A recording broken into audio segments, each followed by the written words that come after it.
ਖੌਲਦੇ ਪਾਣੀਆਂ 'ਚ ਰੜ ਕੇ, ਤੱਤੀਆਂ ਤਵੀਆਂ ਤੇ ਚੜ ਕੇ, ਉੱਤੋਂ ਸੜਦਾ ਰੇਤਾ ਪਵਾ ਕੇ, ਸਰੀਰ ਛਾਲਿਆਂ ਨਾਲ ਭਰਾ ਕੇ, ਸ਼ਹੀਦੀ ਰਾਵੀ ਵਿੱਚ ਪਾ ਕੇ ਦਿੱਤਾ ਗੁਰੂ ਅਰਜਨ ਦੇਵ ਜੀ ਨੇ ਸਿੱਖ ਕੌਮ ਨੂੰ ਸੁਨੇਹਾ, ਜ਼ਾਲਮ ਆਉਣਗੇ ਹਰ ਸਦੀ, ਜ਼ਾਲਮ ਆਉਣਗੇ ਹਰ ਸਦੀ, ਰਹੋ ਤਿਆਰ ਬਰ ਤਿਆਰ, ਲਓ ਜ਼ੁਲਮ ਨਾਲ ਟੱਕਰ, ਭਾਵੇਂ ਸੀਸ ਦੇਣਾ ਪਵੇ, ਪਰ ਵਿਰੁੱਧ ਨਾ ਤਜਿਓ ਐ ਪਰ। ਕੁਝ ਅਜਿਹੇ ਧਰਮ ਨਾਲ ਅਸੀਂ ਸੰਬੰਧ ਰੱਖਦੇ ਹਾਂ ਜਿਹਦੇ ਬਾਰੇ ਕਿ ਸਾਡੇ ਧਰਮ ਦੇ ਵਿੱਚ ਹੀ ਨਹੀਂ, ਬਲਕਿ ਅਮਰੀਕਾ ਦੇ ਲੋਕਾਂ ਨੂੰ ਵੀ ਕਹਿਣਾ ਪੈ ਜਾਂਦਾ ਹੈ ਮਜਬੂਰਨ ਕਿ ਇਹ ਧਰਮ ਵਿਲੱਖਣ ਹੈ, ਇੰਨਾ ਵਿਲੱਖਣ ਕਿ ਦੁਨੀਆ 'ਚ ਜਿੰਨੇ ਵੀ ਧਰਮ ਨੇ ਉਹਨਾਂ ਸਾਰਿਆਂ ਤੋਂ ਹੀ ਇਹ ਅਗਾਂਹ ਲੰਘ ਚੁੱਕਿਆ ਹੈ। ਗੱਲ ਮੈਂ ਅਮਰੀਕਾ ਦੇ ਐਜਲ ਬ੍ਰੌਡਸ਼ਾਹ ਦੇ ਜੋ ਉਸਨੇ ਸਪਸ਼ਟ ਮੰਨਿਆ ਹੈ ਉਹਦੇ ਤੋਂ ਹੀ ਜ਼ਿਕਰ ਆਰੰਭ ਕਰਦੀ ਹਾਂ। ਉਹ ਕਿਹਾ ਹੈ ਕਿ ਗੁਰੂ ਨਾਨਕ ਦੇਵ ਜੀ ਵੱਲੋਂ ਪ੍ਰਚਾਰਿਆ ਧਰਮ ਹੀ ਅਸਲ ਯੁੱਗ ਵਿੱਚ ਨਵੇਂ ਯੁੱਗ ਦਾ ਧਰਮ ਹੈ। ਉਸ ਕਿਹਾ ਹੈ ਕਿ ਪੂਰਨ ਰੂਪ ਉੱਤੇ ਪੁਰਾਣੇ ਸਾਰੇ ਧਰਮਾਂ ਦੀ ਇਹ ਥਾਂ ਮੰਨ ਲੈਂਦਾ ਹੈ। ਸੱਚਾਈ ਇਹ ਹੈ ਕਿ ਸਿੱਖ ਧਰਮ ਅਜੋਕੇ ਮਨੁੱਖ ਦੀਆਂ ਸਭ ਸਮੱਸਿਆਵਾਂ ਦਾ ਇੱਕੋ ਇੱਕ ਹੱਲ ਹੈ। ਇੰਨਾ ਉੱਚਾ ਸਥਾਨ ਕਿਸੇ ਹੋਰ ਧਰਮ, ਕਿਸੇ ਹੋਰ ਮੁਲਕ ਵਾਲੇ ਨੂੰ ਦੇਣਾ ਪੈ ਜਾਏ ਤਾਂ ਆਪਾਂ ਸਮਝ ਸਕਦੇ ਹਾਂ ਕਿ ਇਹਦੇ ਵਿੱਚ ਕੀ ਸਾਨੂੰ ਬਖਸ਼ ਦਿੱਤਾ ਗਿਆ ਹੈ।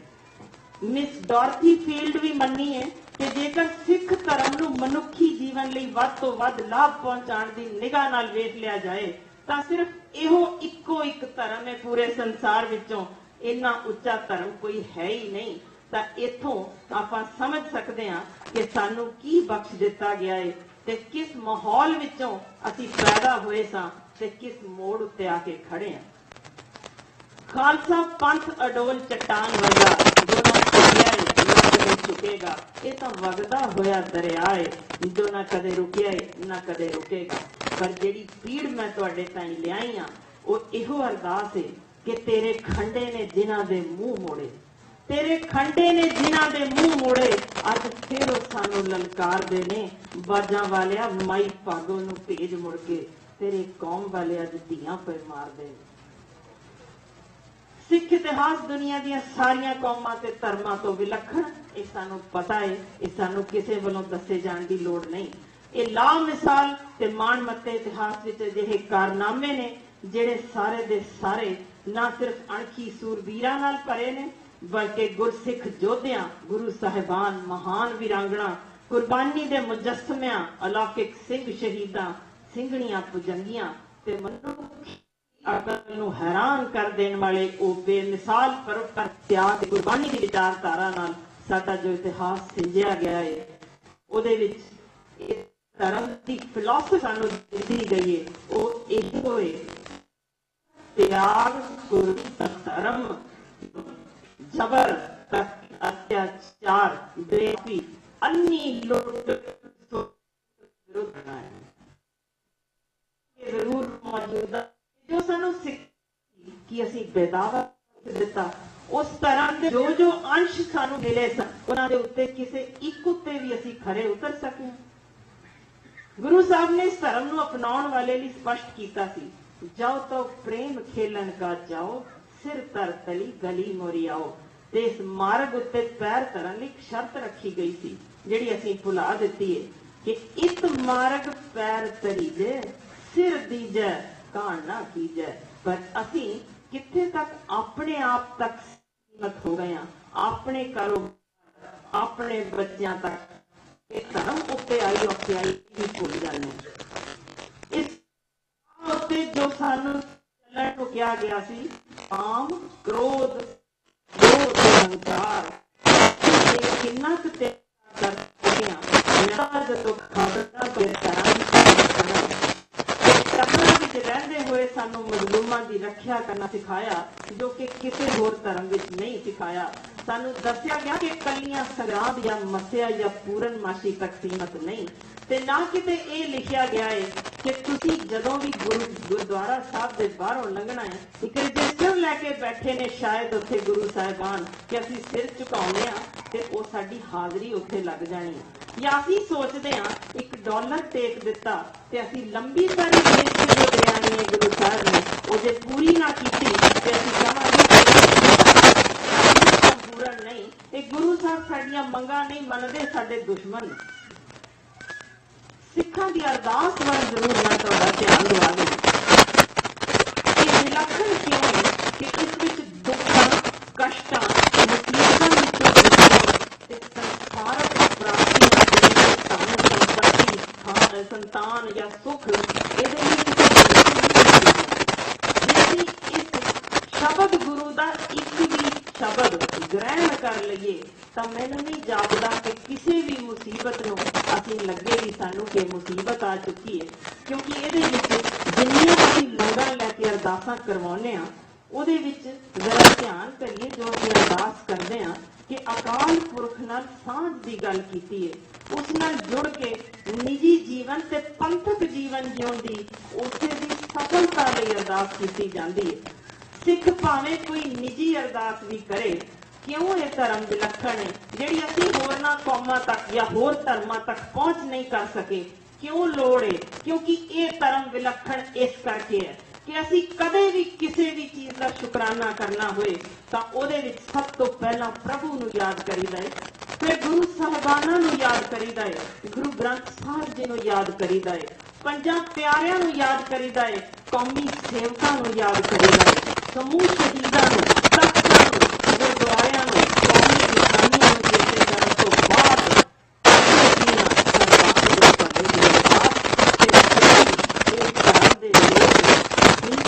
ਸ਼ਿਕਾਰ ਹੋ ਰਹੇ ਹੋਣ ਤਾਂ ਕਿਉਂ ਇਹ ਪੁੱਛਣ ਦਾ ਹੱਕ ਤਾਂ ਰੱਖਦੇ ਹਾਂ। ਜਿਸ ਧਰਮ ਦੇ ਵਿੱਚ ਸਮੁੱਚੇ ਸੰਸਾਰ ਦੀ ਭਲਾਈ ਦੀ ਗੱਲ ਹੋ ਰਹੀ ਹੋਏ, ਉਸ ਅਰਦਾਸ ਦਾ ਇੱਕ ਇੱਕ ਪਲ ਜ਼ਰਾ ਧਿਆਨ ਦਿਓ।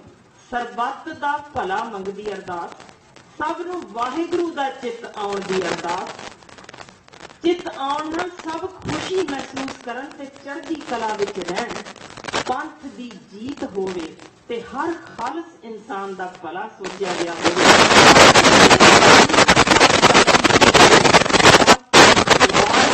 ਸਦਾ ਜਿੱਤ ਮਿਲਣ ਦੀ ਗੱਲ ਕੀਤੀ ਹੋਵੇ। ਇਹ ਖਾਲਸਾ ਜੇ ਉਹ ਖਾਲਸ ਇਨਸਾਨ ਜਿਹੜਾ ਕਿਸੇ ਵੀ ਖਿਲਾਫ ਜ਼ਬਰ ਜਾਂ ਜ਼ੁਲਮ ਦੇ ਵਿੱਚ ਦੇਖੇ ਤਾਂ ਉਹਨੂੰ ਤਲਵਾਰ ਚੁੱਕਣੀ ਅਸੀਂ ਜਾਇਜ਼ ਕਹਿੰਦੇ ਹਾਂ। ਸਰਕਾਰ ਹੀਰ ਤੇ ਦਰਦ ਹਲਾਲ ਅਸ ਗੁਰਦਨ ਕੋ ਸ਼ਮਸ਼ੀਰ ਦਸ ਸਾਨੂੰ ਬਖਸ਼ੀ ਹੈ ਗੁਰੂ ਸਾਹਿਬਾਨ ਨੇ ਤਲਵਾਰ ਕਿ ਜੇ ਕਿਤੇ ਜ਼ਬਰ ਜਾਂ ਜ਼ੁਲਮ ਹੁੰਦਾ ਹੋਏ ਤਾਂ ਇਹ ਰੱਖਿਆ ਜ਼ਰੂਰ ਰੱਖਣੀ ਹੈ। ਖਾਲਸਾ ਵਿਸ਼ਵ ਭਰ ਵਿੱਚ ਸਤਿਕਾਰਯੋਗ ਕਹਾਇਆ ਗਿਆ, ਪ੍ਰਫੁੱਲਤ ਰਹੇ ਦਾ ਬੋਲਬਾਲਾ ਸਮੂਹ ਦੁਨੀਆ ਵਿੱਚ ਕਿਸੇ ਧਰਮ ਦੇ ਤੇ ਉਸੇ ਧਰਮ ਵਿੱਚ ਮੈਨੂੰ ਅਫਸੋਸ ਨਾਲ ਕਹਿਣਾ ਚਾਹੀਦਾ ਹੈ ਚਾਹੇ ਕਿਸੇ ਨੂੰ ਸੱਪ ਦੀ ਵਜ੍ਹਾ ਕਿਸੇ ਨੂੰ ਮਾਣ ਜਾਂ ਕਿਸੇ ਕੋਲੋਂ ਕਿ ਅਸੀਂ ਬੱਚਿਆਂ ਨੂੰ ਕਹੀਏ ਕਿ ਤੁਸੀਂ ਕਿਸੇ ਨੂੰ ਸਮਾਜ ਦੇ ਵਿੱਚ ਦਿੱਤੀ ਯਾਦ ਨਾ ਕਰ ਰਹੇ ਹੋ।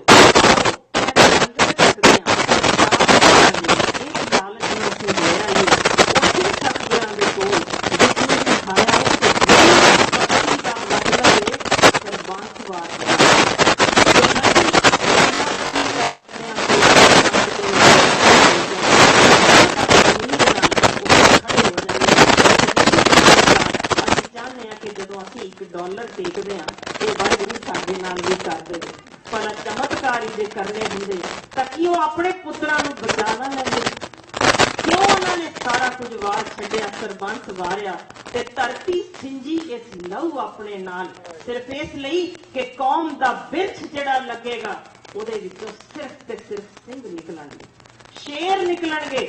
ਪਰ ਅਸੀਂ ਅਫਸੋਸ ਅੱਜ ਦੇ ਦਿਨ ਢੀਂਡਸੇ ਬਣ ਗਏ ਆ, ਗਰੇਵਾਲ ਬਣ ਗਏ ਆ, ਪਰ ਸਿੰਘ ਨਹੀਂ ਹੋਏ।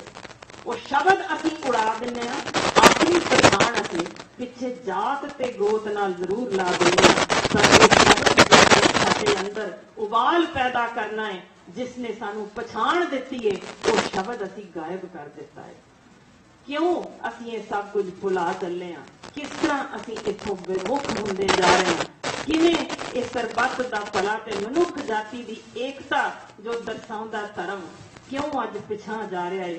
ਜਿੱਥੇ ਕਿ ਸਪਸ਼ਟ ਕੀਤਾ ਸੀ ਕਿ ਤਖਤੀਆਂ ਤਵੀਆਂ ਤੇ ਬੈਠਣ ਵਾਲੇ ਨੇ ਜੇ ਇਹ ਕਹਿ ਦਿੱਤਾ ਤੇਰਾ ਕੀਆ ਮਿੱਠਾ ਲਾਗੇ ਹਰ ਨਾਮ ਪਦਾਰਥ ਨਾਨਕ ਮੰਗੇ, ਤੇ ਅਸੀਂ ਰੱਬੀ ਜਿਹੀ ਕਿਤੇ ਝਰੀਟ ਆ ਜਾਏ ਨਾ ਤੇ ਅਸੀਂ ਮਿੰਟ ਵਿੱਚ ਉਸ ਵਾਲੇ ਨੂੰ ਢੀਕ ਰਹੇ ਹਾਂ। ਤੇ ਇਹ ਵੀ ਜੇ ਹੋਇਆ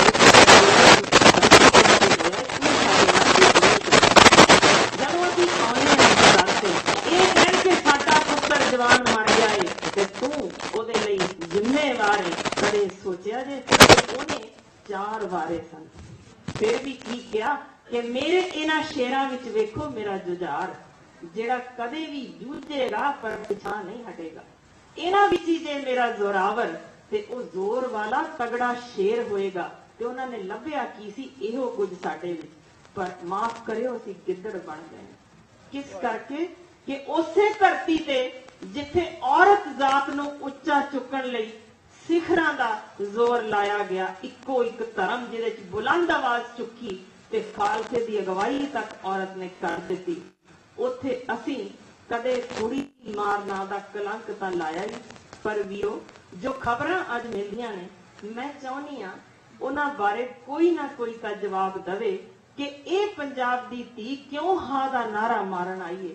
ਕਿ ਉਸੇ ਧਰਤੀ ਤੇ ਖਬਰਾਂ ਪੜਨ ਨੂੰ ਮਿਲਣ ਕਿ ਸਕੂਲ 'ਚ ਇੱਕ ਨਾਬਾਲਗ ਬੱਚੀ ਨਾਲ 6 ਜਣੇ ਜਬਰ ਜਨਾਹ ਕਰਦੇ ਨੇ, 16 ਛੁਰੇ ਮਾਰ ਕੇ ਹੱਥ ਬੰਨ੍ਹ ਕੇ ਨਿਰਵਸਤਰ ਕਰਕੇ ਲੁਧਿਆਣੇ ਦੇ ਨਾਲੇ ਵਿੱਚ ਸੁੱਟ ਦਿੱਤਾ ਜਾਂਦਾ ਹੈ। ਤੇ ਉਸ ਧਰਤੀ ਤੇ ਕੋਈ ਆਵਾਜ਼ ਨਹੀਂ ਚੁੱਕਦਾ। ਕੋਈ ਦੱਸੇਗਾ ਕਿ ਉੱਥੇ ਕਿਉਂ ਇਸ ਵੇਲੇ ਨਾਮਰਦ ਹੋ ਗਏ ਨੇ ਲੋਕ? ਕਿਉਂ ਨਹੀਂ ਖੜੇ ਹੁੰਦੇ? ਕਿਉਂ ਰੀੜ ਦੀ ਹੱਡੀ ਖਤਮ ਹੋ ਗਈ ਹੈ ਕਿ ਅਜਿਹਾ ਜ਼ੁਲਮ ਹੁੰਦਾ ਵੇਖ ਕੇ ਆਵਾਜ਼ ਨਹੀਂ ਕੱਢ ਸਕਦੇ? ਇਹ ਉਹੀ ਧਰਤੀ ਹੈ ਨਾ ਜਿੱਥੇ ਤੁਹਾਨੂੰ ਵੀ ਇਹੀ ਸੁਣਨ ਵਿੱਚ ਆਇਆ ਸੀ ਕਿ ਕਿਸੇ ਹੋਰ ਵੱਲੋਂ ਚੁੱਕੀਆਂ ਧੀਆਂ ਨੂੰ ਸਿੰਘ ਸਿਰ ਕਟਾਉਣ ਨੂੰ ਤਿਆਰ ਸੀ, ਵਾਪਸ ਲੈ ਆਉਂਦੇ ਸਨ। ਪਰ ਅੱਜ ਅਜਿਹੇ ਜੁਰਮ ਹੋ ਰਹੇ ਹੋਣ ਤੇ ਆਵਾਜ਼ ਕਿਤੋਂ ਨਾ ਚੁੱਕੀ ਜਾਵੇ ਕਿ ਇੱਕ ਨਿਰਭਿਆ ਤੇ ਜ਼ੁਲਮ ਹੋਏ ਤੇ ਦਿੱਲੀ ਹਿੱਲ ਜਾਏ।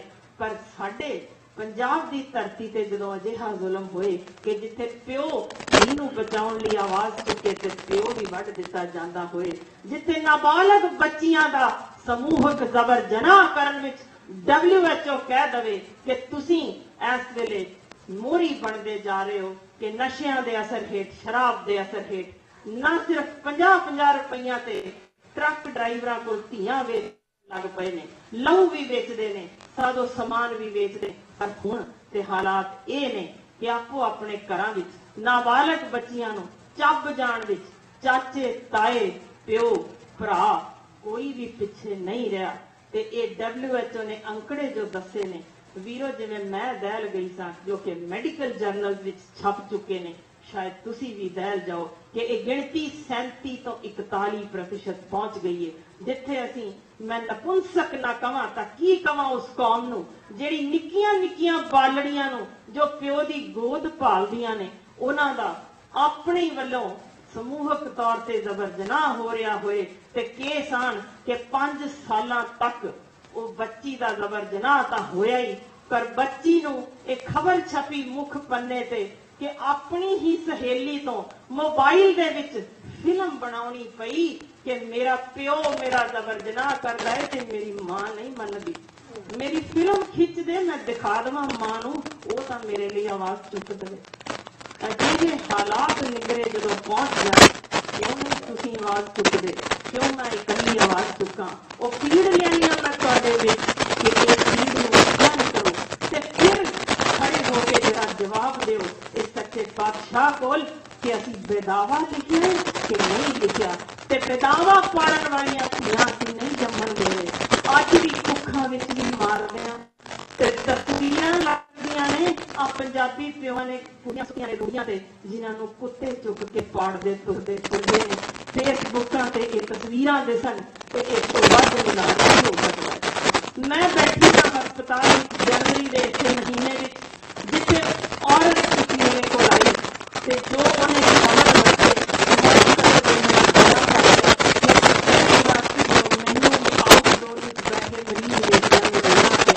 कि उस औरत ने आके क्या कहना, आज तो बाद आवाज ना चुकी कि मार मैनू पूछना पिया क्यों, तो मैनू क्या कि मेरा पति जो कि किसान थी खुशी कर गया, मेरी कोई जरूरत के पैसे नहीं दिते जाते, तो कर्जा मेरे सिर पे ते मैं 50-50 रुपया पिछे साहूकार को रोज रात को विकदियां कि 2 वेले की रोटी कमा सका। ते अज आईया तेरे कोल ये कहण कि हुण साहूकार मेरी 12 वरियां दी धी नाल रात बिताउणा चाहता है, ते दसो मैं क्यों ना इस गल नूं तुहाडे नाल साझा करां कि असीं ना मर्द नहीं ना पुस्तक भी हो गए हैं, रीढ़ की हड्डी खत्म हो गई है,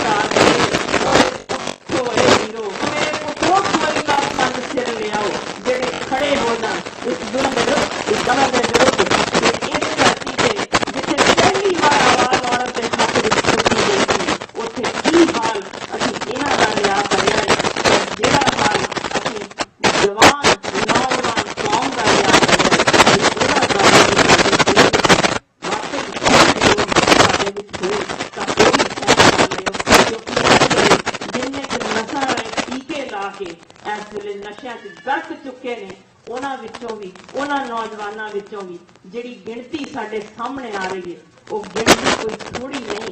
ਅੰਮ੍ਰਿਤਸਰ ਵਰਗੇ ਸ਼ਹਿਰ ਵਿੱਚ ਜਿਹੜੇ ਏਡਜ਼ ਦੇ ਸ਼ਿਕਾਰ ਬਣ ਚੁੱਕੇ ਨੇ, ਉਹ ਗਿਣਤੀ ਲਗਭਗ 30% ਜੇ, ਜੋ ਕਿ ਦੁਨੀਆ ਭਰ ਦੇ ਜਿੱਥੇ ਵੀ ਕਿਤੇ ਨਸ਼ਈ ਨੇ, ਜੋ ਨਸ਼ਾ ਰਾਹੀਂ ਟੀਕੇ ਲਾ ਰਹੇ ਨੇ, ਉਹਨਾਂ ਦੇ ਵਿੱਚੋਂ ਸਭ ਤੋਂ ਵੱਧ ਅਸੀਂ ਪਹੁੰਚ ਚੁੱਕੇ ਹਾਂ। ਤੇ ਮੈਂ ਚੇਤੇ ਕਰ ਰਿਹਾ ਕਿ ਜਿਹੜੇ ਸ਼ਹੀਦਾਂ ਦਾ ਜੋ ਦੁਨੀਆ ਦੇ ਇਤਿਹਾਸਾਂ ਵਿੱਚ ਸਿਰਫ 4 ਸ਼ਹੀਦਾਂ ਦਾ ਨਾਮ ਲਿਆ ਜਾਂਦਾ, ਉਹਨਾਂ ਦੇ ਸਮੇਂ ਦੀਆਂ ਸਰਕਾਰਾਂ ਨੇ ਖੜਾ ਲਵਾ ਕੇ ਸ਼ਹੀਦ ਕੀਤਾ ਸੀ। ਇਹ ਮਿਸਾਲ ਦੁਨੀਆ ਵਿੱਚ ਹੋਰ ਕਿਤੇ ਨਹੀਂ ਮਿਲਦੀ। ਪਹਿਲਾ ਸ਼ਹੀਦ ਸੀ ਸ਼ਹੀਦ ਸ਼ਮਸ ਤਬਰੇਜ਼, ਇਹ ਸੂਫੀ ਫਕੀਰ ਸੀ, ਭਜਨ ਗਾਇਕੀ ਕਰਨ ਵਾਲੇ ਸਨ। ਦੂਜੇ ਸਨ ਸ਼ਹੀਦ ਸ਼ਮਸੁਦੀਨ ਮੁਹੰਮਦ, ਜੋ ਖੁਦਾ ਪ੍ਰਸਤ ਸੰਤ ਸਨ। ਤੀਜੇ ਸਨ ਮਹਾਨ ਸ਼ਹੀਦ ਭਾਈ ਗੁਲਜ਼ਾਰ ਸਿੰਘ, ਜਿਨ੍ਹਾਂ ਨੂੰ ਭਾਈ ਮਨੀ ਸਿੰਘ ਜੀ ਦੀ ਸ਼ਹੀਦੀ ਬਾਅਦ ਸਨ 1791 ਵਿੱਚ ਪੁੱਠੀ ਖਾਲ ਲਾ ਕੇ ਸ਼ਹੀਦ ਕੀਤਾ ਗਿਆ। ਤੇ ਚੌਥੇ ਮੈਂ ਚੇਤੇ ਕਰਵਾ ਦਿਆਂ, ਮੈਂ ਪਟਿਆਲੇ ਸ਼ਹਿਰ ਦੀਆਂ, ਮੈਂ ਉਸੇ ਸ਼ਹਿਰ ਦੀਆਂ, ਉਸੇ ਪਵਿੱਤਰ ਸ਼ਹਿਰ ਦੇ ਨੇੜੇ ਜਿੱਥੇ ਭਾਈ ਜੈ ਸਿੰਘ ਜੀ ਪਿੰਡ ਬਾਰਨ ਦੇ ਨਿਵਾਸੀ ਸਨ, ਅੰਮ੍ਰਿਤਧਾਰੀ ਗੁਰਸਿੱਖ ਰਾਮਦਾਸੀਏ ਸਨ, ਕਿਰਤੀ ਪਰਿਵਾਰ ਸੀ। ਤੇ ਕਿਸ ਕਰਕੇ ਪੁੱਠੀਆਂ ਖਲਾਂ ਲਵਾਈਆਂ ਗਈਆਂ ਕਿ ਉਹਨਾਂ ਨੂੰ ਸਿਰਫ ਇੰਨਾ ਕਿਹਾ ਸੀ ਕਿ ਤੁਸੀਂ ਆਪਣੇ ਸਿਰ ਉੱਤੇ, ਕੇਸਾਂ ਉੱਤੇ ਇੱਕ ਹੁੱਕਾ ਚੁੱਕ ਕੇ ਲਿਜਾਣਾ ਮਨਜ਼ੂਰ ਕਰ ਲਿਆ। ਉਹਨਾਂ ਕਿਹਾ ਸੂਰਾ ਤੋਂ ਪਹਿਚਾਨੀ ਜੋ ਮਰੇ ਦਿਨ ਕੇ लिए ਪੁਰਜ਼ਾ ਪੁਰਜ਼ਾ ਕੱਟ ਮਰੇ ਕਬੂ ਨਾ ਛਾੜੇ ਖੇਤ, ਕਿ ਇਹਨਾਂ ਕੇਸਾਂ ਤੋਂ ਛੋਹ ਪ੍ਰਾਪਤ ਹੈ ਉਸ ਮੇਰੇ ਸੱਚੇ ਪਾਤਸ਼ਾਹ ਦੀ। ਤੇ ਮੈਂ ਨਹੀਂ ਜੇ ਹੁੱਕਾ ਚੁੱਕ ਕੇ ਲਿਜਾਣਾ, ਜਿਹਨੂੰ ਅਸੀਂ ਅੱਜ ਭੁਲਾ ਦਿੱਤਾ ਹੈ ਕਿ ਅਸੀਂ ਸਿਰਫ ਤੇ ਸਿਰਫ ਕਿਤੇ ਇਹ ਨਾ ਸੋਚ ਲਈਏ ਕਿ ਨਸ਼ਿਆਂ ਦੇ ਭੰਡਾਰ ਸਿਰਫ ਸ਼ਰਾਬਾਂ ਦੇ ਵਿੱਚ ਜਾਂ ਹੋਰ ਨਸ਼ਿਆਂ ਵਿੱਚ ਨੇ। ਅਸੀਂ ਉਹ ਭੁੱਲ ਚੁੱਕਾ ਜੋ ਸਤਿਗੁਰਾਂ ਦਾ ਉਪਦੇਸ਼ ਸੀ ਕਿ ਕੁੱਠਾ ਹੁੱਕਾ ਚਰਸ तंबाकू गांजा टोपी ताड़ी खाकू इनकी ओर न कबहू देखा। यानी ਅਸੀਂ ਭੁਲਾ ਦਿੱਤਾ ਜੋ ਪੰਜਾਬ ਦੀ ਧਰਤੀ ਉੱਤੇ ਇਸ ਵੇਲੇ ਬੀੜੀਆਂ ਤੇ ਗਾਂਜੇ ਵੀ ਸ਼ੁਰੂ ਹੋ ਚੁੱਕੇ ਨੇ, ਜਿਨ੍ਹਾਂ ਲਈ ਪੁੱਠੀਆਂ ਖਲਾਂ ਲਵਾਈਆਂ ਗਈਆਂ ਸੀ। ਉਹਨਾਂ ਵਾਸਤੇ ਕਿਉਂ ਅਸੀਂ ਅੱਜ ਇਹ ਹਾਲਾਤ ਤੇ ਪਹੁੰਚ ਗਏ ਤੇ ਫਿਰ ਵੀ ਆਵਾਜ਼ ਨਹੀਂ ਅਸੀਂ ਚੱਕਦੇ। ਤਾਂ ਚੁੱਕਣੀ ਕਦੋਂ ਹੈ? ਜਦੋਂ ਅੰਤ ਹੋ ਜਾਏਗਾ। ਜੁਗ ਜੁਗ ਜਿਉਂਦੇ ਨੇ ਉਹ ਬੰਦੇ, ਅਣਖ ਲਈ ਜੋ ਮਰਦੇ, ਸੂਲੀ ਚਰਖੜੀ ਫਾਂਸੀ ਚੜ੍ਹਵੀ, ਖਿੜ ਖਿੜ ਪਏ ਨੇ ਹੱਸਦੇ, ਆਪਣਾ ਮੁਰਸ਼ਦ ਮਨਾਵਣ ਖਾਤਰ ਭੇਂਟ ਸਿਰਾਂ ਦੀ ਕਰਦੇ। ਇਹੋ ਜਿਹਾ ਪਿਛੋਕੜ ਹੋਵੇ ਤੇ ਮੌਜੂਦਾ ਅਸੀਂ ਲੋਕ ਰੋਹ ਨਾ ਖੜਾ ਹੋਵੇ, ਤੇਜ਼ ਤੂਫਾਨ ਜੋ ਤਿਆਰ ਕੀਤਾ ਗਿਆ ਸੀ ਠੰਡਾ ਪੈ ਗਿਆ ਹੋਵੇ, ਤਾਂ ਇਸ ਵੇਲੇ ਕੀ ਲੋੜ ਹੈ ਸਮੇਂ ਦੀ? ਮੇਰਾ ਖਿਆਲ ਹੈ ਤੁਹਾਡੇ ਤੋਂ ਲੁਕਿਆ ਨਹੀਂ, ਪਰ ਇਸ ਵੇਲੇ ਇੱਕ ਹੋਰ ਵੀ ਹਮਲਾ ਬਹੁਤ ਤਗੜਾ ਚਾਲੂ ਜੇ, ਜੋ ਮੈਂ ਤੁਹਾਨੂੰ ਜਾਣਕਾਰੀ ਦੇ ਰਿਹਾ ਕਿ ਇਹ ਸੂਬੇ ਦਾ ਜੋ ਸਰਹੱਦ ਬੰਨੀ ਸੀ ਉਹ ਜ਼ਬਾਨ ਦੇ ਉੱਤੇ ਸੀ। ਇਹ ਜ਼ਬਾਨ ਸਾਨੂੰ ਗੁਰਾਂ ਦੀ ਦਿੱਤੀ ਭੇਂਟ ਸੀ। ਭੇਂਟ ਦਾ ਮਤਲਬ ਸੀ ਕਿ ਤੁਸੀਂ ਮੇਰੇ ਸ਼ਬਦ ਜੋ ਗੁਰੂ ਨੇ ਸਾਂਝ ਪਾਈ ਸਾਡੇ ਨਾਲ, ਉਹਨੂੰ ਉਸੇ ਪੀੜ ਨਾਲ ਮਹਿਸੂਸ ਕਰ ਸਕੋ। ਜੇ ਸਤਿਗੁਰਾਂ ਨੇ ਕਿੰਨੀ ਕੁ ਪੀੜ ਸਹਾਰੀ ਹੋਣੀ ਹੈ, ਮਾਛੀਵਾੜੇ ਦੇ ਜੰਗਲਾਂ ਵਿੱਚ ਲਹੂ ਲੁਹਾਨ ਪੈਰਾਂ ਨਾਲ ਕਿਸ ਤਰ੍ਹਾਂ ਉਹਨਾਂ ਨੇ ਆਪਣਾ ਦਰਦ ਸੁਣਾਇਆ ਹੋਣਾ ਹੈ ਕਿ ਮੇਰੀ ਆਉਣ ਵਾਲੀ ਕੌਮ ਇਹ ਦਰਦ ਮਹਿਸੂਸ ਕਰਦੀ ਹੋਏ। ਪਰ ਅਸੀਂ ਆਪਣੇ ਬੱਚਿਆਂ ਨੂੰ ਉਹ ਦਰਦ ਮਹਿਸੂਸ ਕਰਵਾਉਣਾ ਚਾਹੁੰਦੇ ਹਾਂ ਕਿ ਜੇ ਉਹਨਾਂ ਦਾ ਦਿੱਤਾ ਸ਼ਬਦ ਹੈ ਤਾਂ ਤੁਸੀਂ ਜਾਂ ਤਾਂ ਅੰਗਰੇਜ਼ੀ ਜਾਂ ਫਰਾਂਸੀਸੀ ਜ਼ਬਾਨ ਵਿੱਚ ਜ਼ਰੂਰ ਸੁਣ ਸਕਦੇ ਹੋ, ਪਰ ਉਹ ਦਰਦ, ਉਹ ਪੀੜ ਜੋ ਉਸ ਜ਼ਬਾਨ ਮਾਂ ਦੀ ਬੋਲੀ 'ਚ ਸਮਝ ਸਕਦੇ ਸਨ, ਉਹ ਅਸੀਂ ਬੱਚੇ ਉਹਨਾਂ ਤੋਂ ਵਿਹੂਣੇ ਕਰ ਛੱਡੇ ਨੇ। ਇਹਦਾ ਗੁਨਾਹ ਕਿਵੇਂ ਬਖਸ਼ਵਾਵਾਂਗੇ ਕਿ ਅਸੀਂ ਬੋਲੀ ਸਤਿਗੁਰਾਂ ਦੀ ਦਿੱਤੀ ਖਤਮ ਕਰ ਰਹੇ ਹਾਂ, ਅਗਲੀ ਕੌਮ ਤੱਕ ਸੰਪੂਰਨ ਰੂਪ ਵਿੱਚ ਨਹੀਂ ਦੇ ਰਹੇ, ਕਿਉਂਕਿ ਇਸ ਬੋਲੀ ਦੇ ਖਾਤਮੇ ਲਈ ਵੀ ਸਾਨੂੰ ਇਸ ਵੇਲੇ ਯੂਨੀਸੈਫ ਵੱਲੋਂ ਪਹੁੰਚ ਚੁੱਕੀ ਹੈ ਕਿ ਜਿੱਥੇ ਇਸ ਵੇਲੇ ਹਰ 15 ਦਿਨ ਇੱਕ ਬੋਲੀ ਜਾਂਦੀ ਪਈ ਜੇ, ਅਗਲੇ 50 ਸਾਲਾਂ ਵਿੱਚ ਪੰਜਾਬੀ ਬੋਲੀ ਦਾ ਨਾਮੋ ਨਿਸ਼ਾਨ ਮਿਟ ਜਾਣਾ ਹੈ। ਕਿਉਂਕਿ ਜਿਹੜੇ ਤਰੀਕੇ ਨੇ ਪੜ੍ਹੀ ਵੇਖੀ ਸੁਣੀ ਬੋਲੀ ਜਾ ਰਹੀ ਹੋਵੇ, ਉਹ ਅਸੀਂ ਸੰਪੂਰਨ ਰੂਪ ਵਿੱਚ ਨਹੀਂ ਅਪਣਾ ਰਹੇ। ਸਾਡੇ ਬੱਚੇ ਇਸ ਸਾਹਿਤ ਰਚਦੇ ਨਹੀਂ, ਉਹ ਪੜ੍ਹਦੇ ਨਹੀਂ, ਪਰ ਉਹ ਪੀੜ ਮੈਂ ਦੱਸਦਿਆਂ ਅੱਜ ਦੇ ਦਿਨ ਜਿੰਨਾ ਕੁ ਮੈਡੀਕਲ ਪੱਖੋਂ ਅਸੀਂ ਇਸ ਵੇਲੇ ਅਗਾਂਹ ਵੱਧ ਚੁੱਕੇ ਹਾਂ, ਇਹ ਸਾਬਤ ਹੋ ਚੁੱਕੀ ਚੀਜ਼ ਹੈ ਕਿ ਜਿੰਨੇ ਵੀ ਇੱਥੇ ਦੁਨੀਆ 'ਚ ਪੈਦਾ ਹੋਏ ਤੇ ਤੁਰ ਗਏ ਨੇ, ਉਹਨਾਂ ਦੀਆਂ ਜਿੰਨੀਆਂ ਧੁਨੀਆਂ ਨੇ ਜੋ ਉਹ ਬੋਲ ਚੁੱਕੇ ਨੇ ਇਸ ਵੇਲੇ ਬ੍ਰਹਮੰਡ ਵਿੱਚ ਨੇ, ਤੇ ਜਿਸ ਦਿਨ ਉਹ ਮਸ਼ੀਨ ਅਸੀਂ ਇਸ ਵੇਲੇ ਇਜਾਦ ਕਰ ਸਕੇ ਜੋ ਉਹ ਧੁਨੀਆਂ ਨੂੰ ਸਾਡੇ ਕੰਨਾਂ ਤੱਕ ਪਹੁੰਚਾ ਸਕੇ, ਅਸੀਂ ਸੁਣ ਸਕੇ, ਤਾਂ ਤੁਸੀਂ ਸੋਚ ਲਓ ਸਾਡੇ ਸਤਿਗੁਰਾਂ ਦੀ ਆਵਾਜ਼ ਵੀ ਉਹਦੇ ਚ ਆਣੀ ਸੀ। ਉਹ ਆਵਾਜ਼ ਸੁਣ ਕੇ ਜਿਸ ਪੀੜ ਨਾਲ ਉਹਨਾਂ ਨੇ ਇੱਕ ਕੌਮ ਸਾਜਣ ਦੀ ਗੱਲ ਕੀਤੀ ਸੀ ਕਿ ਅਸੀਂ ਉਹ ਪੀੜ ਜਰ ਸਕਾਂਗੇ।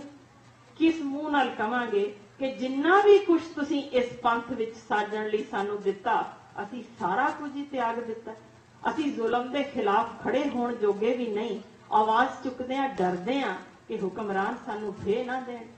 ਅਸੀਂ ਇਸ ਪਿੱਛੋਂ ਵੀ ਡਰਦੇ ਆ ਕਿ ਸਾਡੀ ਕੁੜੀ ਸਾਡਾ ਨਾਮ ਲੇਵਾ ਨਹੀਂ ਬਣਨਾ, ਸਾਨੂੰ ਤੇ ਸਿਰਫ ਪੁੱਤਰ ਚਾਹੀਦਾ ਹੈ, ਸਾਨੂੰ ਪੁੱਤਰ ਦੀ ਦਾਤ ਦਿਓ। ਤਾਂ ਇਹਦੇ ਲਈ ਅਸੀਂ ਕਿੱਥੋਂ ਬਖਸ਼ਵਾਵਾਂਗੇ ਕਿ ਇਹ ਸਤਿਗੁਰੂ ਅਸੀਂ ਧੀਆਂ ਨੂੰ ਇਸ ਕਰਕੇ ਖਤਮ ਕਰ ਰਹੇ ਹਾਂ ਕਿ ਇਸ ਕੌਮ ਵਿੱਚ ਕੁੱਖਾਂ ਨਾ ਰਹਿਣ ਜਿਹੜੀਆਂ ਕਦੇ ਸ਼ੇਰ ਪੈਦਾ ਕਰ ਸਕਣ। ਤੇ ਜਿਸ ਦਿਨ ਪੰਜਾਬੀ ਜ਼ਬਾਨ, ਪੰਜਾਬੀ ਸੱਭਿਆਚਾਰ ਦਾ ਖਾਤਮਾ ਹੋਏ, ਅਸੀਂ ਭੋਗ ਪਾ ਦੇਣਾ ਉਸ ਕੌਮ ਦਾ ਜਿਹੜੀ ਕਹਿੰਦੇ ਨੇ ਕਿ ਕਦੇ ਵੀ ਸਿਰ ਨੀਵਾ ਕਰਨ ਜੋਗੀ ਨਹੀਂ, ਸਿਰ ਕਟਾਉਣ ਜੋਗੀ ਏ, ਪਰ ਫਿਰ ਵੀ ਅਸੀਂ ਉੱਥੇ ਦੇ ਉੱਥੇ ਹੀ ਖੜੇ ਹਾਂ।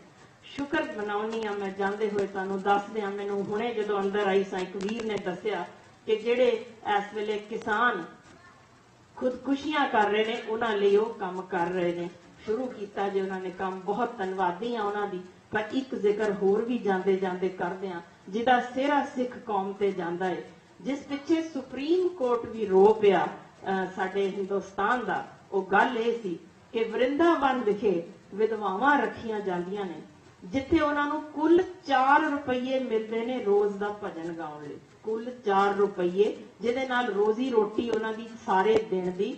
ਉਹਨਾਂ ਨੇ ਬਿਮਾਰੀ ਦਾ ਇਲਾਜ ਵੀ ਕਰਵਾਉਣਾ ਹੈ, ਕੱਪੜੇ ਵੀ ਪਾਉਣੇ ਨੇ ਤਨ ਢਕਣ ਲਈ, ਤੇ ਉੱਥੇ ਪਾਣੀ ਦੀ ਸਪਲਾਈ ਨਹੀਂ ਦਿੱਤੀ ਜਾਂਦੀ ਕਿਉਂਕਿ ਜੁਰਮ ਬੜਾ ਭਾਰਾ ਹੈ ਕਿ ਉਹਨਾਂ ਔਰਤਾਂ ਦਾ ਪਤੀ ਮਰ ਗਿਆ। ਕਿੰਨਾ ਕੁ ਭਾਰੀ ਜੁਰਮ ਉਹਨਾਂ ਦੇ ਉੱਤੇ ਇਹ ਸਾਬਤ ਹੋਇਆ ਜੇ ਕਿ ਉੱਥੇ ਸ਼ੀਸ਼ੇ ਨਹੀਂ, ਲਾਈਟ ਨਹੀਂ, ਨਹਾਉਣ ਲਈ ਪਾਣੀ ਵੀ ਨਹੀਂ। ਤੇ ਹਾਲਾਤ ਇਹ ਸਨ ਕਿ ਜਦੋਂ ਉੱਥੇ ਇੱਕ ਦਿਨ ਮਠਿਆਈ ਵੰਡੀ ਗਈ ਇੱਕ ਫੰਕਸ਼ਨ ਤੋਂ ਬਾਅਦ, ਤੇ ਸਾਰੀਆਂ ਅਖਬਾਰਾਂ ਦੇ ਮੁੱਖ ਪੰਨਿਆਂ ਤੇ ਖਬਰ ਲੱਗੀ ਕਿ ਉੱਥੇ ਮਾਰ ਧਾੜ ਪੈ ਗਈ ਵਿਧਵਾਵਾਂ ਦੀ ਕਿ ਉਹਨਾਂ ਨੇ ਮਿੱਠੇ ਦਾ ਇੱਕ ਦਾਣਾ ਮੂੰਹ ਚ ਪਾ ਲਿਆ। ਕਿਸੇ ਨੂੰ ਸਮਝ ਨਹੀਂ ਆਈ ਇਹ ਕਿਉਂ ਹੋ ਰਿਹਾ ਹੈ।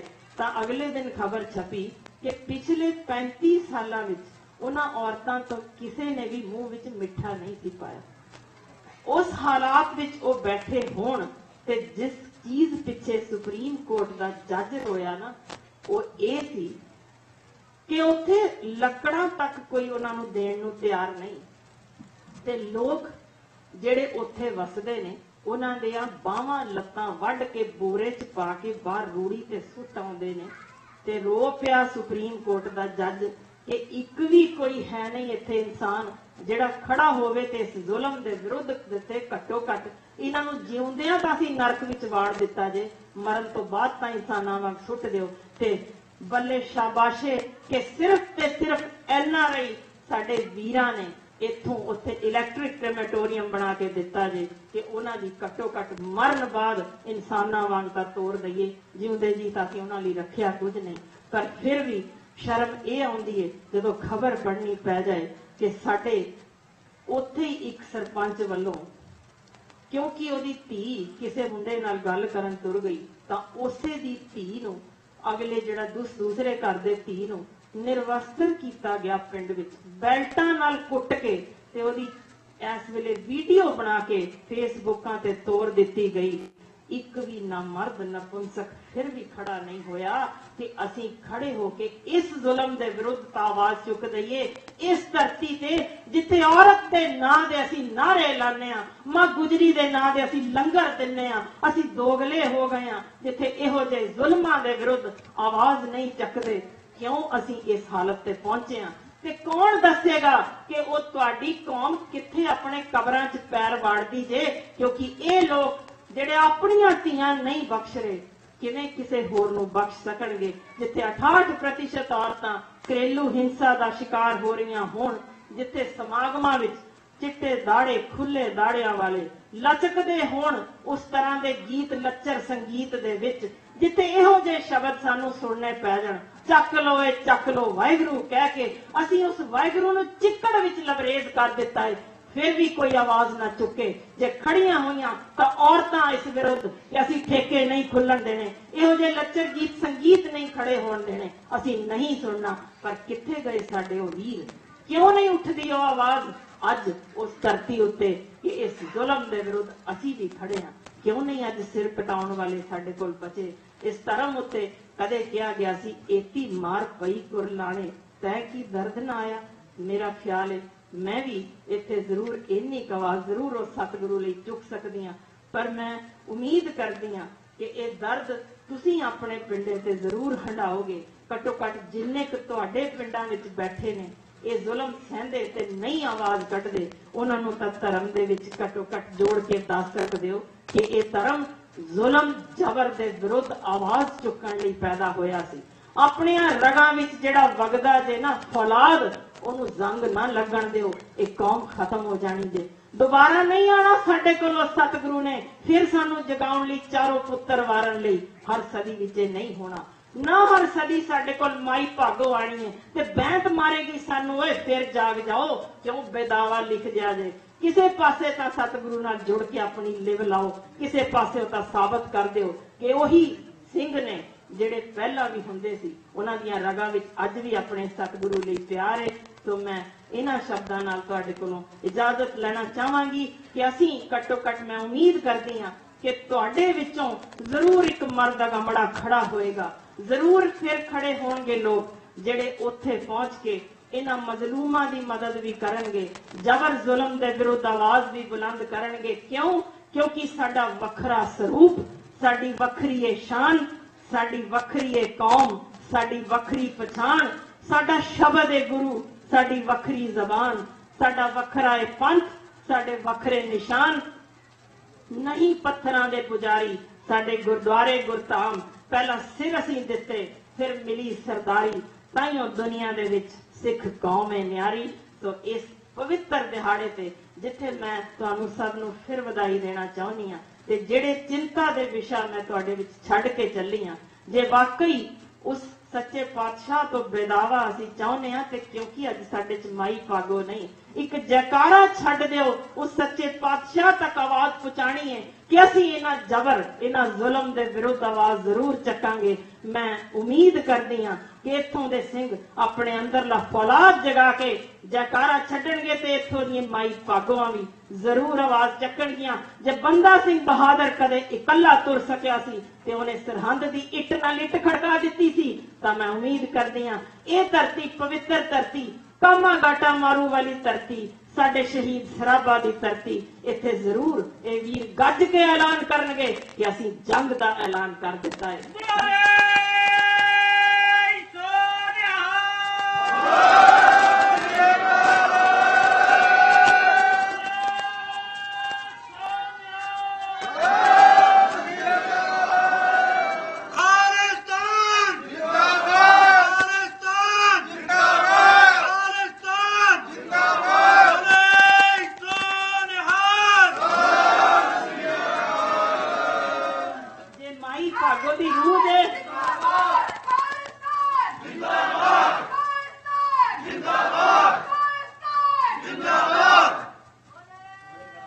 भागो दी रूह है जे ते एक बार जरा जयकारा बोले सोने हाल दा छड़ दियो जो सानू सतगुरां ने दिता सी। मैं माई भागोआं दा जरा ओ जयकारा सुनना चाहनी हां जिन्ना गज के इत्थे सिंह वीरां ने दिता जे। जरा बोले सोने हाल दा नारा ओ भी मार के विखा दियो। सतगुरां तक पहुंचाना है कि औरतां भी जाग गईयां ने।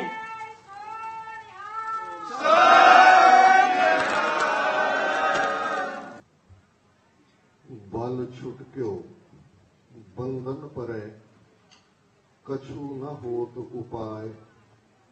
कहो नानक अब ओट हर गज ज्यों हो सहाय। बल होआ बंधन छुटै सब किछ होत उपाय।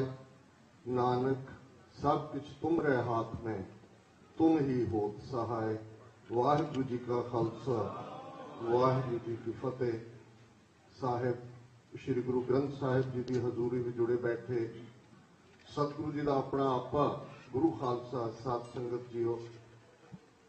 लगभग 317 साल पहला शिवालक दियां पहाड़ियां च आनंदपुर सिटी ऑफ ब्लिस दे उस केसगढ़ साहिब की पहाड़ी तो एक बुलंद आवाज जिहड़ी आवाज लगभग 230 वरियां तो ही सुनाई दे रही सी उस धरती ते गुरु नानक साहिब के प्रकाशमान होने के समय तो लैके गूंजी मैनू एक सिर चाहिए। ये उही आवाज जिहड़ी 1469 ईस्वी नूं राय पोए की तलवंडी विखे प्रकाशमान हुई सी। ये उही आवाज सी पहली जोत दी, जो तो प्रेम खिलन का चाओ, सिर धर तली गली मेरी आओ, इत मार्ग पैर तरीजै, सिर दीजै कान न कीजै। कि जे तैनूं प्यार की खेड खेडण का शौक है तो सिर नूं तली ते रख ले ते मेरी गली विच आ जा। इस रस्ते ते जिसने भी पैर पाया उसने सिर दे दिते, पिठ नहीं दिखाई है। वही आवाज रेवरबेट करती रही। जे भाई लहणा जी गुरु नानक साहिब दे विच अपना आप समा दिंदे ने ते भाई लहणा जी गुरु अंगद बन जाते ने ते गुरु नानक साहिब दा सीस भाई लहणा जी तो गुरु अंगद बनी सैक दूसरी जोत दे अगे झुक जाता है। कंटीन्यूटी वही है, जोत ओहा जुगत साए सह काया फेर पलटी है। वो काया शरीर पलटते रहे, जोत की कंटीन्यूटी है। फर्क सिर्फ इन्ने कि पहला एक जोत दे विच गुरु आप बैठते रहे ते गुरु कलगीधर पातशाह पंजां दी उस जोत दे सामने जिन्हां ने आके अपने सीस गुरु दी तेग दी धार दे उत्ते रखे, उन्हां दे सामने अपना सीस झुका के उन्हां तो अमृत दी दात मंगी। बेशक बहुत सारे वेरवे लगभग पिछले 2-2.5 घंटे तो सामने आए ने। मेरियां मन दियां नज़रां विच वो तब्दीली जिहड़ी नाम रूपी अमृत गुरु नानक साहब इस धरती ते लैके आए, जिस प्रथाए बाणी याद करवांदी है, सुर नर मुन जन अमृत खोजदे सो अमृत गुर ते पाए। वो अमृत दी दात जिहड़ी गुरु कलगीधर पातशाह ने मृत मौत नूं कहंदे ने। अमृत जिहड़ा मरदा नहीं, शरीर दा धर्म मरना है, बाल जवानी और बिरध फून असीं पढ़दे ते ऐसा की है जिहड़ा गुरु ने 5 घुट पियाए, 5 घुट नेत्रां च पाए, 5 घुट केसां च पाए ते फिर कहा कि ये मेरा खालसा ये हुण मौत को डरेगा नहीं। ते फिर एकदम 20वीं सदी के महान सिख शहीद संत जरनैल सिंह जी खालसा पिंडरां वालियां दे इन्हां अमर शब्दां वल ध्यान जांदे। शरीरक मौत नूं मैं मौत नहीं मनदा, जमीर दा मर जाना ही मौत है। नानक चंद नाज एक बड़े प्रोमिनेंट उर्दू दे पर्शियन दे शायर हुए ने। किसी जमाने जिहड़ी अकाली दल दी ऑफिशियल अखबार सी उर्दू च प्रभात, उस दे एडिटर हुंदे सन। मेरे बचपन दीयां यादां च उस प्रभात अखबार च लिखी उन्हां दी एक नज़म जिहड़ी कि उन्हां ने 10वें पातशाह दा एक शेर जफरनामा पातशाही 10वीं च है, मन आंकनू बेआफजाले पुरुष अकाल कुनम जियाब आहेन चुना बरकशा। इसनूं आधार बना के लिखिया कि गुरु कलगीधर पातशाह दा अमृत की तब्दीली सी, की होया, किवें उन्हें धरती दी फिजा बदली, किवें उन्हें धरती दा खमीर बदलिया। ते उन्होंने पर्शनाइज्ड उर्दू दे विच कहा कि जब लोहे के पानी में, लोहे के बाटे में पानी धरा तो पानी में लोहे का खंडा धरा, हिलाया जो वो खंडा मैंने जरा तो पानी में लोहे का जहर खुला, नजर आए कतरे मचलते हुए, उभरते हुए और उछलते हुए, एक एक कतरा दरियाए जोशो खरोश, एक एक तूफान महशर बदोश, एक एक मौज में नहर आए इनकलाब, एक एक मौज में जराए आफताब।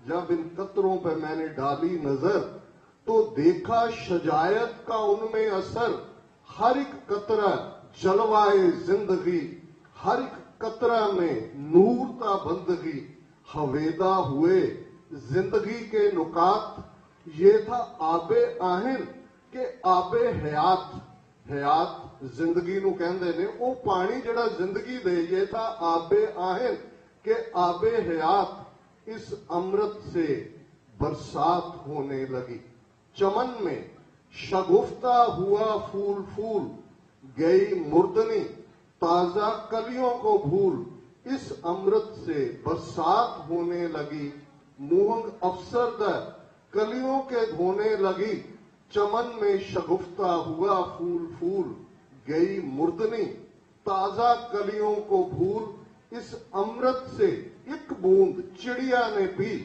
पकड़ ली उस जुबान शाहीबाज की ये है तब्दीली कि चिड़ी एक बूंद दे नाल शाहीबाज की जबान फड़ लैंदी है उस धरती का कल्चर बदलिया सी गुरु साहबान दे प्रिंसिपल्स ने जे शाहजहां दा बाज उड़ के गुरु दे बाज दे उस परछावे थले आ गया ते धौंस नाल मंगना चाहे सी शाहजहां दियां फौजां ने ते गुरु साहब ने सिखां नूं पुछया सी की जवाब दईए ते जवाब दिता गया सी ताज बाज सब हूं हम लीनो कि तुसी बाज मंगदे हो ਅਸੀਂ ਤਾਂ ਤੁਹਾਡਾ ਤਾਜ ਵੀ ਲੈਣੇ ਤੇ ਜਦੋਂ ਅਸੀਂ ਗੁਰੂ ਕਲਗੀਆਂ ਵਾਲੇ ਗੁਰੂ ਬਾਜਾਂ ਵਾਲੇ ਯਾਦ ਕਰਦੇ ਹਾਂ ਅੰਮ੍ਰਿਤ ਦੀ ਗੱਲ ਕਰਦੇ ਤੇ ਫਿਰ ਖੌਫ ਇਸ ਕਦਰ ਹੋਏ ਕਿ ਸਾਨੂੰ 84 ਸ਼ਬਦ ਤੋਂ ਹੀ ਡਰ ਲੱਗੇ ਇੱਕ ਨਾਵਲ ਬੜਾ ਕਲਾਸਿਕ ਨਾਵਲ ਹੈ ਆਲ ਟਾਈਮ ਇੰਗਲਿਸ਼ ਲਿਟਰੇਚਰ ਦਾ ਔਰਵਿਲੀਅਨ ਆਥਰ ਹੋਇਆ ਉਹਨੂੰ ਕਹਿੰਦੇ ਨੇ ਔਰਵਿਲੀਅਨ 1984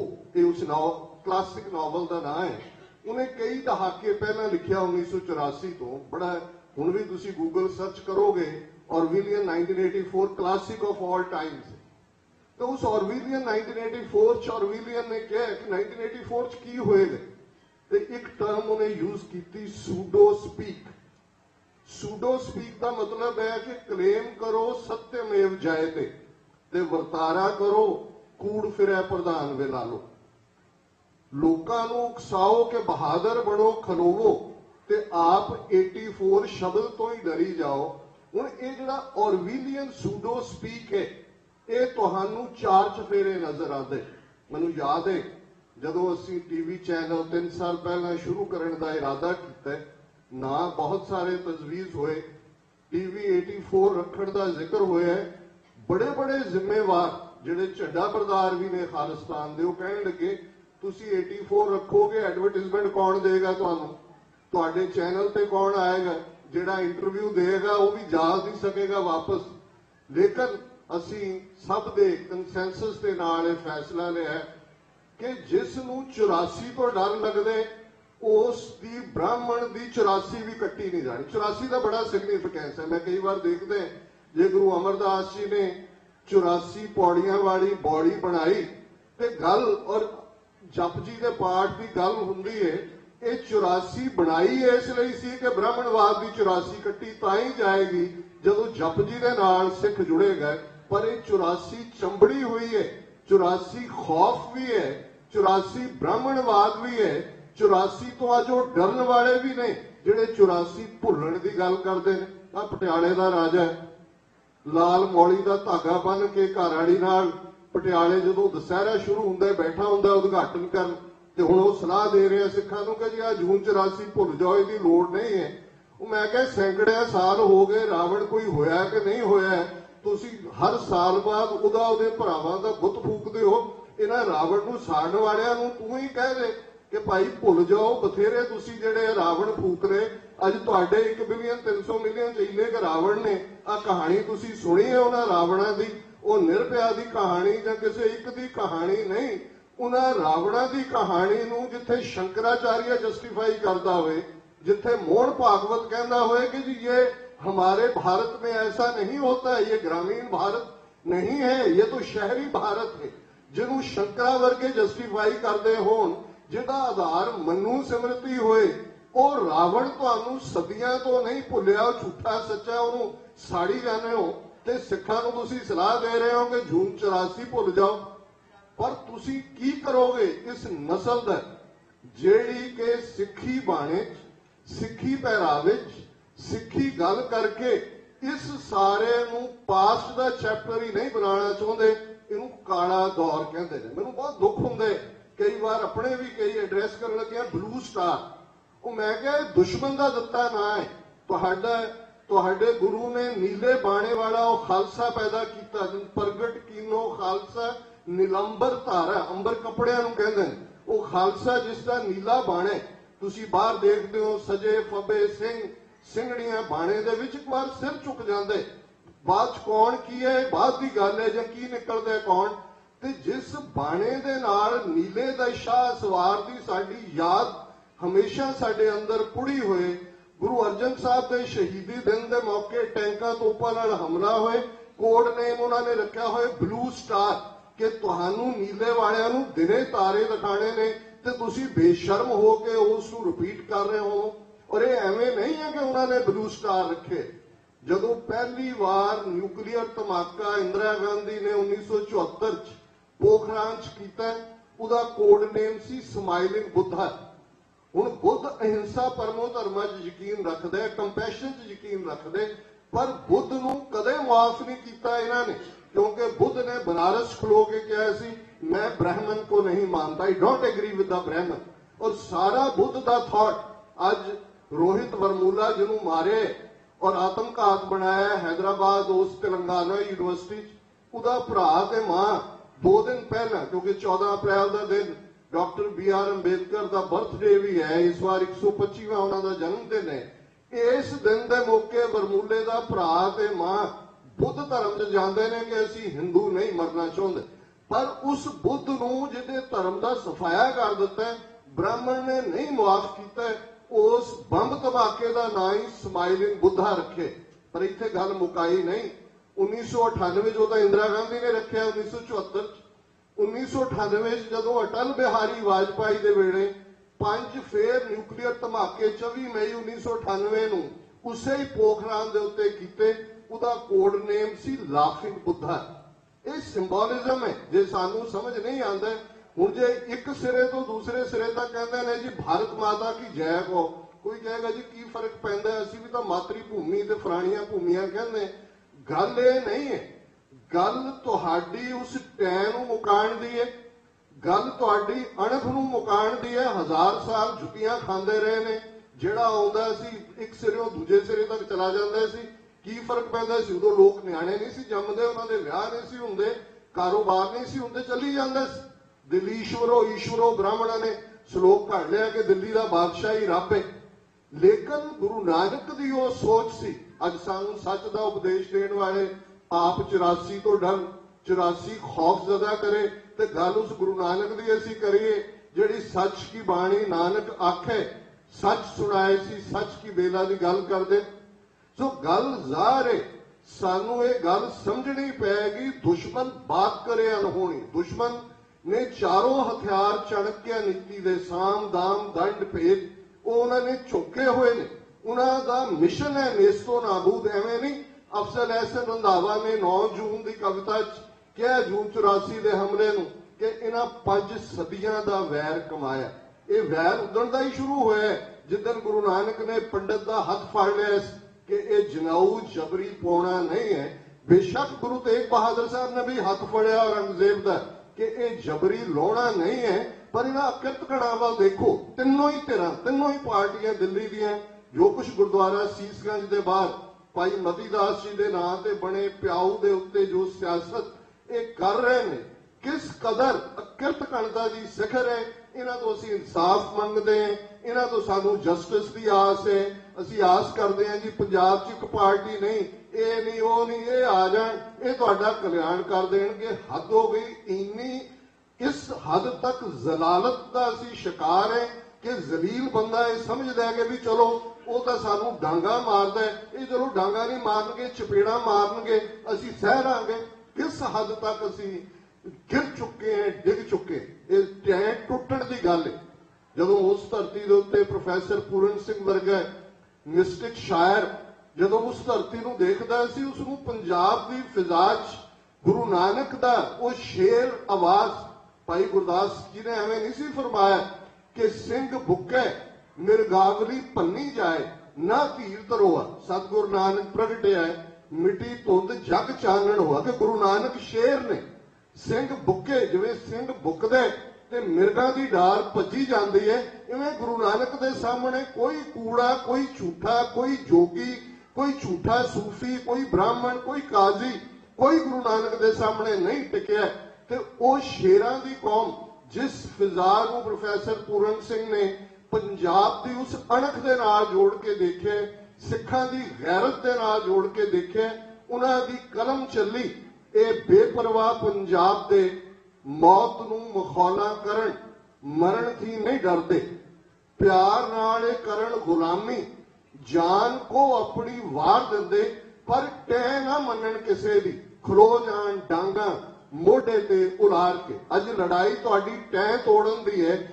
ਸੰਤ ਜਰਨੈਲ ਸਿੰਘ ਖਾਲਸਾ ਪਿੰਡਾਂ ਵਾਲੇ, ਉਹਨਾਂ ਨੂੰ ਅਸੀਂ ਯਾਦ ਕਰਦੇ ਹਾਂ, ਦਿਨ ਸੈਲੀਬ੍ਰੇਟ ਕਰਦੇ ਹਾਂ, ਪਰ ਜੇ ਗੱਲ ਖਾਲਿਸਤਾਨ ਸੰਘ 'ਚ ਫਸ ਜਾਂਦਾ ਹੈ, ਜੂਨ 84 ਦੇ ਨਾਲ ਦਿਮਾਗ ਹਿੱਲ ਜਾਂਦਾ ਹੈ, ਸ਼ਹੀਦਾਂ ਦੀਆਂ ਫੋਟੋਆਂ ਤੋਂ ਖੌਫ ਆਉਂਦਾ ਹੈ, ਉਸ ਗੱਲ ਦੇ ਨਾਲ ਅਸੀਂ ਖਲੋਣਾ ਨਹੀਂ ਚਾਹੁੰਦੇ, ਤੇ ਅਸੀਂ ਕਿਹੜੇ ਪਾਸਿਓਂ ਗੁਰੂ ਨਾਨਕ, ਗੁਰੂ ਗੋਬਿੰਦ ਸਿੰਘ ਸਾਹਿਬ ਦੇ ਸਿੱਖ ਕਹਾਉਣ ਦਾ ਇਖਲਾਕੀ ਹੱਕ ਵੀ ਰੱਖਦੇ। ਅਸੀਂ ਜਿਹੜੀ ਮੌਜੂਦਾ ਸਮੱਸਿਆ, ਜਿਹੜੀ ਸਾਰੀ ਸਮੱਸਿਆਵਾਂ ਦੀ ਜੜ ਹੈ, ਜਿਹੜੀ ਹਾਥੀ ਦੀ ਪੈੜ ਤੇ ਸਭ ਦੀ ਪੈੜ ਦੀ ਗੱਲ ਹੈ, ਜਿਹਨੂੰ ਇਹਨਾਂ ਦਾ ਹੀ, ਹਿੰਦੂ ਤਵੀਆਂ ਦਾ ਹੀ ਗੋਸਵਾਮੀ ਤੁਲਸੀਦਾਸ ਕਹਿੰਦੇ, ਪਰ ਅਧੀਨ ਸੁਪਨੇ ਸੁਖ ਨਹੀਂ। ਕਿ ਜਿਹੜਾ ਪਰ ਅਧੀਨ ਹੈ, ਉਹਨੂੰ ਸੁਪਨੇ ਵਿੱਚ ਵੀ ਸੁਖ ਨਹੀਂ ਮਿਲ ਸਕਦਾ। ਤੇ ਗੁਰੂ ਨੇ ਤਾਂ ਸਾਨੂੰ ਥਾਂ ਥਾਂ ਸਮਝਾਇਆ ਕਿ ਜਿਸ ਹੀ ਕੀ ਸਰਕਾਰ ਤਿਸ ਹੀ ਕਾ ਸਭ ਕੋਏ। गुरु ने तो समझाया जिसका राज तिसी का सुपना। गुरु ने तो यह समझाया कि ऐसा राजकाज कायम करो जिथे ना तशवीश, खौफ ना माल, खौफ ना खता, न तरस जवाल, अब मोहे खूब वतन गह पाई, इहा उहा खैर सदा मेरे भाई, बेगमपुरा शहर को नाओ, दुख अंदो नहीं तय थाओ। ये गुरु की बाणी भी असी पढ़ते हैं, गुरु अर्जन साहब का यह भी पढ़ते हैं कि हुण हुक्म हुआ मेहरबान दा, पै कोई न किसे रिंझाण दा, सबे सुखाली उठिया, हुण हुआ हलीमी राज जियो। कि मेहरबान दा हुक्म है, निरंकार दी आगे कि ऐसा राज भाग जिथे कोई किसे नूं रिंझाए ना, तंग ना करे, सारे सुखी वसन। ये खालिस्तान तो सानू डर लगदे जिहड़े गुरु अर्जन साहब ने दिते, सानू उस खालिस्तान की गल तो डर लगदे जिथे गुरु तेग बहादुर साहब ने बुलंद सुर विच फरमाया, पै काहू को देत ने, पै न पै मानत आन। कि ये गल याद रखो कि कह नानक ए जगत में ज्ञानी ताहे बखान। कि ज्ञानवान कहाण दा, ब्रह्म ज्ञानी कहाण दा, फकीर कहाण दा, संत कहाण दा, गुरमुख कहाण दा हक उन्हों है जेड़ा ना भै दिंदे ना भै मनदे। ते जे असी ਜਦੋਂ ਅਸੀਂ 84 ਸਾਡੇ ਸੰਘ 'ਚ ਫਸ ਜਾਂਦੀ ਹੈ ਤੇ ਅਸੀਂ ਕਿਹਦੇ 'ਚ ਜੀ ਰਹੇ ਹੁੰਦੇ ਆ? ਭੈ ਨਹੀਂ ਹੁੰਦਾ, ਡਰ ਲੱਗ ਰਿਹਾ ਹੁੰਦਾ, ਖੌਫ ਹੈ 84 ਤੋਂ, ਸ਼ਹੀਦ ਸ਼ਬਦ ਤੋਂ ਖੌਫ ਲੱਗਦੇ, ਖਾਲਿਸਤਾਨ ਦੇ ਨਾਲ ਧੰਦਲਾਂ ਪੈ ਜਾਂਦੀਆਂ ਨੇ। ਤੇ ਫਿਰ ਅਸੀਂ ਪੜ੍ਹਦੇ ਵੀ ਹਾਂ, ਰਾਜ ਕਰੇਗਾ ਖਾਲਸਾ। ਇਹ ਕਿਹੜਾ ਖਾਲਸੇ ਦਾ ਰਾਜ ਹੈ? ਰਾਜ ਕਰੇਗਾ ਖਾਲਸੇ ਦਾ ਨਾਂ ਹੀ ਸਾਡੇ 1.5 ਲੱਖ ਤੋਂ ਜ਼ਿਆਦਾ ਗੁਰੂ ਕਲਗੀਧਰ ਦੇ ਸਪੁੱਤਰ ਸਪੁੱਤਰੀਆਂ ਨੇ अपने शरीरां दे ठीकरे दिल्ली साम्राज के सिर ते भन के उहदा नाम खालिस्तान रखा होया। ये उही खालिस्तान का संकल्प है, दरियाए जमुना तो वाघा तक, जिथे खालसे दियां चौंकियां झंडे बुंगे जुगो जुग अटल होणगे। अज जुगो जुग अटल ने झंडे बुंगे तुहाडा ना ओ प्याऊ भाई मती दास दे नां ते, जिहड़े भाई मती दास आरे नाल चीरे जांदे ने, उन्हां दे दिल्ली नगर निगम जिहदे ते बीजेपी का कब्जा है, ਉਹ ਆ ਕੇ ਢਾ ਦਿੰਦੇ ਨੇ। ਅਲਕਾ ਤਾਰਾ ਕੇ ਅਲਕਾ ਨੰਦਾ ਜਿਹੜੀ ਆਮ ਆਦਮੀ ਪਾਰਟੀ ਦੀ ਐਮਐਲਏ ਹੈ, ਉਹ ਹਾਈ ਕੋਰਟ 'ਚ ਪਟੀਸ਼ਨ ਕਰਦੀ ਹੈ। ਤੇ ਮਨਜੀਤ ਜੀਕੇ ਤੇ ਸਿਰਸਾ, ਇਹ ਜਿਹੜੇ ਨੇ ਇਹਨਾਂ ਦੇ ਕੋਲ ਕੋਈ ਐਕਟੀਵਿਟੀ ਨਹੀਂ, ਡਰਾਮੇਬਾਜ਼ੀਆਂ ਪੰਜਾਬ 'ਚ ਧਰਨਿਆਂ ਦੀਆਂ ਕਰਦੇ ਨੇ। ਤਿੰਨੋਂ ਰੜੇ ਹੋਏ ਨੇ। ਸਾਡੇ ਅੱਜ ਝੰਡੇ ਬੁੰਗੇ ਨਹੀਂ ਨੇ। ਆ ਪਿਛਲੇ ਕਿੰਨੇ ਸਾਲ ਹੋ ਗਏ, 1985 'ਚ ਹਰਿਦੁਆਰ ਗੰਗਾ ਦੇ ਕੰਢੇ ਬਣਿਆ ਗੁਰਦੁਆਰਾ ਗਿਆਨ ਗੋਦੜੀ, ਜਿੱਥੇ ਗੁਰੂ ਨਾਨਕ ਸਾਹਿਬ ਨੇ ਪੰਡਤਾਂ ਨੂੰ ਕਿਹਾ ਕਿ ਤੁਹਾਡਾ ਕਿਹੜਾ ਪਾਣੀ ਤੁਹਾਡੇ ਸੂਰਜ ਤੁਹਾਡੇ ਪੁਰਖਿਆਂ ਨੂੰ ਮਿਲਦੇ, ਉਸ ਨੂੰ ਢਾ ਦਿੱਤਾ ਗਿਆ। ਅੱਜ ਉੱਥੇ ਉੱਤਰਾਖੰਡ ਸਰਕਾਰ ਦਾ ਸਕਾਊਟਸ ਆਫਿਸ ਹੈ, ਉਹਨੂੰ ਅਸੀਂ ਲਿਬਰੇਟ ਨਹੀਂ ਕਰਵਾ ਸਕੇ। ਔਰ ਮੈਂ ਕਨਕਲੂਡ ਕਰਾਂ, ਗੁਰੂ ਤੇਗ ਬਹਾਦਰ ਸਾਹਿਬ ਦੀ ਸ਼ਹਾਦਤ 1675 ਚ ਹੁੰਦੀ, ਖਾਲਸਾ 30,000 ਸਿੰਘ, ਸਰਦਾਰ ਬਘੇਲ ਸਿੰਘ, ਸਰਦਾਰ ਜੱਸਾ ਸਿੰਘ ਆਹਲੂਵਾਲੀਆ, ਸਰਦਾਰ ਜੱਸਾ ਸਿੰਘ ਰਾਮਗੜੀਆ ਦੀ ਅਗਵਾਈ 'ਚ ਦਿੱਲੀ ਦੇ ਵਿੱਚ ਮੁਕਾਮ ਕਰਦੇ ਨੇ। ਦਿੱਲੀ ਦਾ ਉਹ 30,000 ਕੋਰਟ, ਜਿੱਥੋਂ ਦੀਆਂ ਅਦਾਲਤਾਂ ਜੱਜਾਂ ਨੂੰ ਕੋਈ ਦੋਸ਼ੀ ਨਹੀਂ ਮਿਲਿਆ 32 ਸਾਲ ਬਾਅਦ ਵੀ, ਨਵੰਬਰ 'ਚ ਹਜ਼ਾਰਾਂ ਸਿੱਖਾਂ ਦੇ ਕਤਲੇਆਮ ਵਾਲਾ, ਨਸਲਕੁਸ਼ੀ ਵਾਲਾ, ਉਸ 30,000 ਦਾ ਨਾਂ ਹੀ 30,000 ਖਾਲਸੇ ਦੀ ਫੌਜ ਦੇ ਉਸ ਪੜਾਅ ਦੇ ਨਾਂ ਦੇ ਉੱਤੇ। ਦਿੱਲੀ ਦਾ ਸ਼ਾਹ ਆਲਮ ਮੂੰਹ 'ਚ ਘਾਹ, ਗਲ 'ਚ ਪੱਲਾ ਪਾ ਕੇ ਖਾਲਸੇ ਦੇ ਸਾਹਮਣੇ ਆ ਕੇ ਪੇਸ਼ ਹੁੰਦੇ, ਲਾਲ ਕਿਲੇ ਤੇ ਕੇਸਰੀ ਝੁਲਦੇ। ਔਰ ਟਰਮਸ, ਪਹਿਲੀ ਗੱਲ ਕਿ ਜਿਹੜੇ ਸਾਡੇ ਇਤਿਹਾਸਕ ਸਥਾਨ ਨੇ, ਅੱਜ ਅਸੀਂ ਗੁਰਦੁਆਰਾ ਸੀਸਗੰਜ, ਬੰਗਲਾ ਸਾਹਿਬ, ਰਕਾਬਗੰਜ, ਮੋਤੀ ਬਾਗ, ਨਾਨਕ ਪਿਆਊ, ਮਜਨੂ ਟਿੱਲਾ, ਅਸੀਂ ਜਾਂਦੇ ਹਾਂ ਸਮਝਦੇ ਨਹੀਂ ਨੇ, ਪਤਾ ਨਹੀਂ ਉੱਥੇ ਕੁਛ ਨਹੀਂ ਸੀ, ਸਭ ਕੁਝ ਪੱਧਰਾ ਕਰ ਦਿੱਤਾ ਹੋਇਆ ਸੀ। ਕਿਤੇ ਮਸਜਿਦ ਬਣੀ ਸੀ, ਕਿਤੇ ਕੁਝ ਸੀ। ਇੰਨਾ ਸਿੱਖਾਂ ਨੂੰ ਪਤਾ ਸੀ ਕਿ ਗੁਰੂ ਸਾਹਿਬ ਨੇ ਸ਼ਹੀਦੀ ਤੋਂ ਪਹਿਲਾਂ ਖੂਹ ਸੀ, ਇੱਕ ਦਰਖਤ ਸੀ ਤੇ ਇੱਕ ਬਹੁਤ ਬੁੱਢਾ ਮਾਸ਼ਕੀ ਦੀ ਕੋਈ ਬਹੁਤ ਓਲਡ ਲੇਡੀ, ਉਹਨੇ ਕਿਹਾ ਮੈਂ ਬਹੁਤ ਛੋਟੀ ਜਿਹੀ ਸਾਂ, ਮੈਂ ਆਪਣੇ ਅੱਬੂ ਦੇ ਨਾਲ ਆਈ ਸੀ, ਮੈਂ ਉਸ ਥੜੇ ਨੂੰ ਧੋਤਾ ਸੀ, ਖੂਡ ਵਾਲੇ ਨੂੰ, ਜਿੱਥੇ ਤੁਹਾਡੇ ਗੁਰੂ ਨੂੰ ਮਾਰਿਆ ਸੀ। ਇਵੇਂ ਸਾਰੇ ਗੁਰਦੁਆਰੇ ਐਸਟੈਬਲਿਸ਼ ਹੋਏ। 30,000 ਖਾਲਸੇ ਦੀ ਫੌਜ ਨੇ ਮਜਨੂ ਕਾ ਟਿੱਲਾ ਮੁਕਾਮ ਕੀਤਾ। ਤਲਵਾਰਾਂ ਮਿਆਨ 'ਚ ਗਈਆਂ, ਸਿਰ ਤੇ ਤਸਲੇ ਰੱਖ ਕੇ ਕਾਰ ਸੇਵਾ ਦੇ ਨਾਲ ਇਹ ਇਤਿਹਾਸਕ ਗੁਰਦੁਆਰੇ ਬਣਾਏ। ਯਾਦ ਰੱਖੋ, ਜੇ ਪੋਲੀਟੀਕਲ ਪਾਵਰ ਨਾ ਹੁੰਦੀ, ਔਰ ਗੱਲ ਇੱਥੇ ਨਹੀਂ ਮੁੱਕੀ, ਸਰਦਾਰ ਜੱਸਾ ਸਿੰਘ ਰਾਮਗੜੀਆ ਨੇ ਜਿਹੜਾ ਉਹਦਾ ਤਖਤ ਸੀ ਦਿੱਲੀ ਦਾ, ਉਹਨੂੰ ਤਖਤੇ ਤਾਊਸ ਕਹਿੰਦੇ ਨੇ, ਮੋਰ ਦਾ ਤਖਤ, ਮੋਰ ਦੀ ਸ਼ਕਲ ਵਰਗਾ, ਉਹਦਾ ਨਾਦਰ ਸ਼ਾਹ ਲੈ ਗਿਆ ਸੀ 1739 ਵੇਲੇ। ਅੱਜ ਵੀ ਤਹਿਰਾਨ, ਈਰਾਨ ਦੇ ਵਿੱਚ ਉਹ ਤਖਤ ਪਿਆ, ਪਰ ਉਹਦੇ ਥੱਲੇ ਸਿੱਲ ਸੀ, ਔਰ ਉਸ ਸਿੱਲ ਨੂੰ ਸੰਗਲਾਂ ਦੇ ਵਿੱਚ ਲਪੇਟਿਆ ਸਰਦਾਰ ਜੱਸਾ ਸਿੰਘ ਰਾਮਗੜੀਆ ਨੇ, ਜਿਵੇਂ ਇੱਕ ਜੰਗੀ ਕੈਦੀ ਨੂੰ ਰੇੜ ਕੇ ਲਿਆਉਂਦੇ ਨੇ, ਅੰਮ੍ਰਿਤਸਰ ਦੇ ਮੁਕਾਮ ਤੇ ਦਰਬਾਰ ਸਾਹਿਬ ਦੇ ਸਾਹਮਣੇ ਲਿਆਂਦਾ। ਅੱਜ ਵੀ ਜਦੋਂ ਕਦੇ ਤੁਸੀਂ ਉਹ ਬੁੰਗਾ ਰਾਮਗੜੀਆ ਦੇਖੋਗੇ ਤੇ ਜਿੱਥੇ ਗੁਰੂ ਗ੍ਰੰਥ ਸਾਹਿਬ ਦਾ ਪ੍ਰਕਾਸ਼ ਹੈ, ਉਸ ਦੇ ਥੱਲੇ ਉਹ ਸਿੱਲ ਹੈ ਜਿਹੜੀ ਉਸ ਦਿੱਲੀ ਦੇ ਲਾਲ ਕਿਲੇ ਤੋਂ ਬਹਾਦਰ ਸਿੰਘਾਂ ਨੇ ਸੰਗਲਾ ਜਿਵੇਂ ਕੈਦੀਆਂ ਨੂੰ ਲਿਆਈਦਾ। ਇਹ ਹੈ ਪੋਲੀਟੀਕਲ ਪਾਵਰ। ਮੈਸੇਜ ਸੀ ਕਿ ਤੁਹਾਡੀ ਦਿੱਲੀ ਦੀ ਪੋਲੀਟੀਕਲ ਪਾਵਰ ਨੇ ਸਾਡੇ ਗੁਰੂ ਸਾਹਿਬ ਨੂੰ ਸ਼ਹੀਦ ਕੀਤਾ। ਇੱਕ ਸਦੀ ਤੁਸੀਂ ਸਾਡੇ ਸਿਰਾਂ ਦੇ ਮੁੱਲ ਪਾਏ, ਅੱਜ ਤੁਸੀਂ ਸਾਡੇ ਜੰਗੀ ਕੈਦੀ ਹੋ, ਔਰ ਤੁਸੀਂ ਸਾਡੇ ਗੁਰੂ ਦੇ ਪੈਰਾਂ ਦੇ ਥੱਲੇ ਵੀ ਰਹਿਣ ਦਾ ਹੱਕ ਨਹੀਂ ਰੱਖਦੇ। ਇਹ ਰਾਜਸੀ ਸ਼ਕਤੀ ਦਾ ਕਮਾਲ ਹੈ। ਤੇ ਜੇ ਇਹ ਗੱਲ ਦੀ ਬਾਕੀ ਸਿੰਪਟਮ ਨੇ ਬਿਮਾਰੀ ਦੇ, ਕੁੜੀਆਂ ਮਰ ਰਹੀਆਂ ਨੇ, ਏਡਸ ਹੈ, ਨਸ਼ਿਆਂ ਦਾ ਸ਼ਿਕਾਰ ਹੈ, ਸਭ ਕੰਡੈਮਨੇਬਲ ਹੈ। ਜਿਹੜੇ ਵੀ ਕੰਮ ਕਰ ਰਹੇ ਨੇ ਇਹਨਾਂ ਦੇ ਅਸੀਂ ਐਪਰੀਸ਼ੀਏਟ ਕਰਦੇ, ਅਸੀਂ ਕੋਈ ਨਹੀਂ। ਪਰ ਜੇ ਕੋਈ ਵੀ ਸਾਡੇ ਰਾਜ ਖਲੋਣ ਦਾ ਯਤਨ ਕਰੇ, ਆਜ਼ਾਦੀ ਪ੍ਰਸਤੀ ਦਾ, ਖਾਲਿਸਤਾਨ ਦੇ ਰਸਤੇ, ਫਿਰ ਸੰਤ ਜਰਨੈਲ ਸਿੰਘ ਖਾਲਸਾ ਪਿੰਡਾਂ ਵਾਲਿਆਂ ਦੇ ਸ਼ਬਦ ਯਾਦ ਰਹਿਣੇ ਚਾਹੀਦੇ ਨੇ। ਸ਼ਹੀਦਾਂ ਦਾ ਖੂਨ ਪੀ ਕੇ, ਕੇਸਰੀ ਨਿਸ਼ਾਨ ਦੀ ਦੁਰਵਰਤੋਂ ਕਰਕੇ, ਨਰਕਧਾਰੀਆਂ ਨੂੰ ਬਾਪੂ ਕਹਿ ਕੇ ਜੋ ਆਪਣੀ ਕੁਰਸੀ ਕਾਇਮ ਰੱਖਣਾ ਚਾਹੁੰਦੇ, ਖਾਲਸਾ ਜੀ ਉਸ ਨੂੰ ਤੁਸੀਂ ਪਛਾਣਨਾ। ਸੋ ਇਸ ਗੱਲ ਦਾ ਧਿਆਨ ਰਹੇ। ਉਸ ਅਨੰਦਪੁਰ ਦੀ ਨਗਰੀ 'ਚ ਭਾਈ ਨੰਦ ਲਾਲ ਵੀ ਨੇ, ਉਹਨਾਂ ਦੀ ਕਲਮ ਚੱਲ ਰਹੀ ਹੈ, ਭਾਈ ਕਨਈਆ ਵੀ ਨੇ, ਪਾਣੀ ਦੀ ਮਸ਼ਕ ਨਾਲ ਸੱਜਣ ਦੁਸ਼ਮਣ ਸਭ ਨੂੰ ਪਾਣੀ ਪਿਆ ਰਹੇ ਨੇ। ਪਰ ਗੁਰੂ ਕਾ ਲਾਡਲਾ ਉਹ ਬਚਿੱਤਰ ਸਿੰਘ, ਜਿਹੜਾ ਉਸ ਨਾਗਣੀ, ਉਸ ਕੁੜਲੀਆਂ ਵਾਲੇ ਬਖਸ਼ੇ ਦੇ ਨਾਲ ਮਸਤ ਹਾਥੀ ਦਾ ਜਾ ਕੇ ਮੱਥਾ ਭੰਨ ਕੇ ਉਹਦਾ ਰਾਹ ਮੋੜ ਦਿੰਦੇ, ਉਹ ਗੁਰੂ ਕਾ ਲਾਡਲਾ। ਇਸ ਲਈ ਅਸੀਂ ਨਿਹੰਗ ਸਿੰਘਾਂ ਨੂੰ ਗੁਰੂ ਦੀਆਂ ਲਾਡਲੀਆਂ ਫੌਜਾਂ ਕਹਿੰਦੇ। ਪੁੱਤਰ ਸਾਰੇ ਹੀ ਨੇ ਗੁਰੂ ਦੇ, ਪਰ ਜਿਹੜੇ ਆਜ਼ਾਦੀ ਦੇ ਰਸਤੇ ਤੇ ਖੁੱਲ ਕੇ ਗੁਰੂ ਦੇ ਪਿਆਰ ਦੇ ਵਿੱਚ, ਔਰ ਉਹਨਾਂ ਨੂੰ ਹੀ ਗੁਰੂ ਨੇ ਆਪਣਾ ਕਹਿ ਕੇ ਫਰਮਾਇਆ, ਖਾਲਸਾ ਮੇਰੋ ਸਤਿਗੁਰ ਪੂਰਾ, ਖਾਲਸਾ ਮੇਰੋ ਸੱਜਣ ਸੂਰਾ, ਖਾਲਸਾ ਮੇਰੀ ਜਾਨ ਕੀ ਜਾਨ, ਖਾਲਸਾ मेरो प्राण को प्राण, खालसा मेरो मैं खालसे का ओत पोत सागर बुंदेरो। जिवें समुंदर विच पानी दियां बूंदां एक दूसरे विच ओत पोत ने, इवें मैं खालसे विच समाया होया। इस मैसेज दे नाल मैं पुरातन सिंह जिन्हां दा अज भी जिहड़े जुझारू सिंह थां थां जूझ रहे ने, भाई जगतार सिंह हवारा जथेदार अकाल तख्त साहिब, उन्हां दी ओह डिफाइंड स्पिरिट, भाई जगतार सिंह तारा वर्गे योधे, उन्हें सब नूं याद करते हैं, अपनियां नजरां दे सामने मन दियां रहिए और ये रिजॉल्व करिए कि दिल्ली तख्त पर बहेगी आप गुरु की फौज, छतर चुनेंगे शीश पर, बड़ी करेगी मौज। किसी भी भूल चुक लई खिमा दी जाचना।